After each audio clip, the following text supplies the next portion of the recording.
মিথ্যা প্রতিশ্রুতি আর বিভ্রান্তি ছড়িয়ে বিজেপি রাজ্যে ক্ষমতার আসীন হয়েছে। মানুষ প্রতিবাদ করতে চাইলে তাদের উপর নেমে আসছে অত্যাচার, নির্যাতন। মিথ্যা মামলায় বিরোধীদের ফাঁসিয়ে দেওয়া হচ্ছে। বক্তা ডিওয়াইএফআই সাধারণ সম্পাদক হিমগ্ন রাজ ভট্টাচার্য। সেই সাথে এই বাম যুব নেতার অভিযোগ, রাজ্যে কাজ নেই, বাধ্য হয়ে কাজের সন্ধানে যুবরা পরিযায়ী শ্রমিক হয়ে বহিরাজ্যে পাড়ি দিচ্ছে। বামেরা দীর্ঘ বছর এই রাজ্যে ক্ষমতাসীন ছিল, আর এই ক্ষমতাসীন থাকার পেছনে অন্যতম কারণ ছিল সাংগঠনিকভাবে বামেদের বিভিন্ন অঙ্গ সংগঠনগুলি বিশেষ সক্রিয় ছিল। তদানীন্তন বামেদের সক্রিয় সংগঠনগুলির মধ্যে অন্যতম ছিল যুব সংগঠন। কিন্তু দীর্ঘকাল ক্ষমতায় আসীন থাকার ফলশ্রুতিতে বামেদের বিভিন্ন অঙ্গ সংগঠনগুলির মধ্যে জড়তা ভর করেছিল। কাল হয়ে দাঁড়িয়েছিল যেন তেন প্রকারের সাংগঠনিক পদে আসীন থাকার প্রতিযোগিতা। ফলে অনেক জায়গায় জনগণ থেকে বিচ্ছিন্ন হয়ে পড়ে সংশ্লিষ্ট বাম সংগঠনগুলি।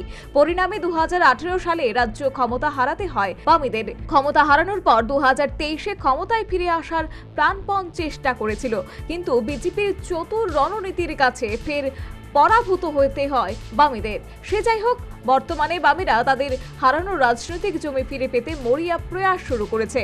এরই অঙ্গ হিসেবে বিভিন্ন ইস্যুতে অঙ্গ সংগঠনগুলিকে ময়দানমুখী করেছে। কর্মসংস্থান, আইনের শাসন প্রতিষ্ঠা সহ নেশার বিরুদ্ধে প্রতিবাদ জানিয়ে রাজপথে নামল ডিওয়াইএফআই। রবিবার ডিওয়াই ডুকলি বিভাগীয় কমিটির উদ্যোগে পদযাত্রা শুরু হয় হাঁপানিয়া সিপিএম কার্যালয়ের সামনে থেকে এবং পদযাত্রাটি শেষ হয় বর্দুয়ালি স্কুল সংলগ্ন এলাকায়।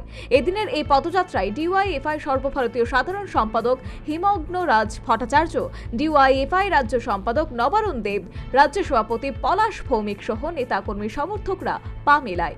এদিন সর্বভারতীয় বাম যুব নেতা হিমগ্ন রাজ ভট্টাচার্য অভিযোগ করেন, রাজ্যে কাজ নেই, বাধ্য হয়ে কাজের সন্ধানে যুবরা পরিযায়ী শ্রমিক হয়ে বহিরাজ্যে পাড়ি দিচ্ছে। আগে আমরা দেখতাম অন্যান্য রাজ্যতে ত্রিপুরা থেকে কম লোক হচ্ছে বাইরে কাজ করতে যেত। এখন আপনি অন্য রাজ্যে গিয়ে জিজ্ঞাসা করবেন, দেখবেন 5 জনের মধ্যে 1 জন পাবেন ত্রিপুরা যারা বাইরে কাজ করতে গিয়েছে। সবাই হচ্ছে বড় বড় কোম্পানিতে কাজ করছে, এমনটা নয়। এর 90% কাজ করছে দিন মজুরের, খেটে হচ্ছে শ্রমিকের কাজ করছে।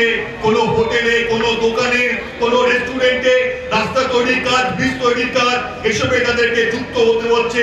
এই ত্রিপুরা নিশ্চয়ই আপনারা চাননি, এটা ত্রিপুরার ভবিষ্যৎ হতে পারে না। তাই ত্রিপুরাকে ঘুরে দাঁড়াতে হবে, এই পরাজিত করতে হবে এই সাম্প্রদায়িক বিচ্ছিন্নতাবাদী শক্তিগুলোকে, আরএসএস, বিজেপিকে। তাহলে ত্রিপুরা প্রকৃত উন্নয়নের পথে এগিয়ে যাবে।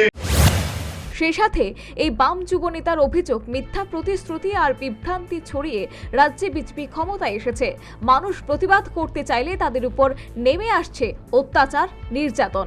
মিথ্যা মামলায় বিরোধীদের ফাঁসিয়ে দেওয়া হচ্ছে। কিসের এত ভয়? কেন আপনাদেরকে মিছিল আটকাতে হয়? আপনাদের কথা যদি ভালো হয় তাহলে মানুষ এমনি গ্রহণ করবে।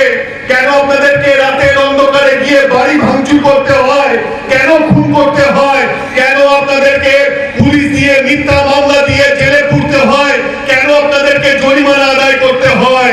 যদি আপনারা সঠিক পদে থাকতেন, আপনাদের কথা মানুষ হৃদয় দিয়ে গ্রহণ করত, তাহলে আপনাদেরকে এগুলো করতে হতো না। আসলে আপনারা জানেন, এই ত্রিপুরার বুকে অন্যান্য রাজ্যের মতো এখানকার মানুষকে বিভ্রান্ত করে আপনারা ক্ষমতা দখল করেছেন। আর ক্ষমতা দখল করবার পরে আপনারা যে কাজ করছেন, এখানকার মানুষ আপনাদের বিরুদ্ধে ক্ষুব্ধ হচ্ছে, তাদের মধ্যে ক্ষোভ জমছে। আর এই ক্ষোভের পরিমাণ প্রতিদিন একটু একটু করে বাড়ছে।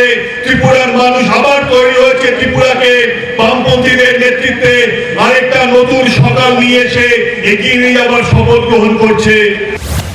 প্রসঙ্গত উল্লেখ্য, আগামী 29, 30 এবং 31 জানুয়ারি সিপিএম এর রাজ্য সম্মেলন অনুষ্ঠিত হবে আগরতলা টাউন হলে। এই উপলক্ষে স্বামী বিবেকানন্দ ময়দানে বামেদের প্রকাশ্য সমাবেশ।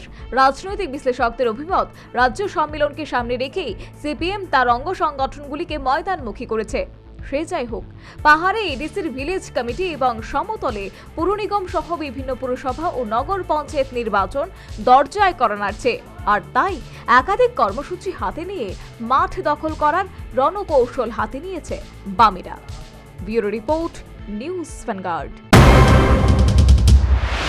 সিজা ইনস্টিটিউট অফ কিডনি সায়েন্সেস কিডনির জটিল রোগের চিকিৎসার জন্য এক উৎকৃষ্ট প্রতিষ্ঠান, যেখানে উত্তর পূর্ব ভারতের প্রথম এবিও অসামঞ্জস্য কিডনি প্রতিস্থাপন এবং মৃত ব্যক্তির কিডনি প্রতিস্থাপন করা হয়। এখানে 115টিরও বেশি কিডনি প্রতিস্থাপন এবং উত্তর পূর্ব ভারতের সবচেয়ে বেশি হিমোডায়ালিসিস করা হয়েছে এবং এই সংখ্যা দিন দিন বাড়ছে। সিজা institute of kidney sciences Tripura সরকার সহ অরুণাচল প্রদেশ, মেঘালয়, মিজোরাম, মণিপুর এবং নাগাল্যান্ড সরকার দ্বারা স্বীকৃতি প্রাপ্ত।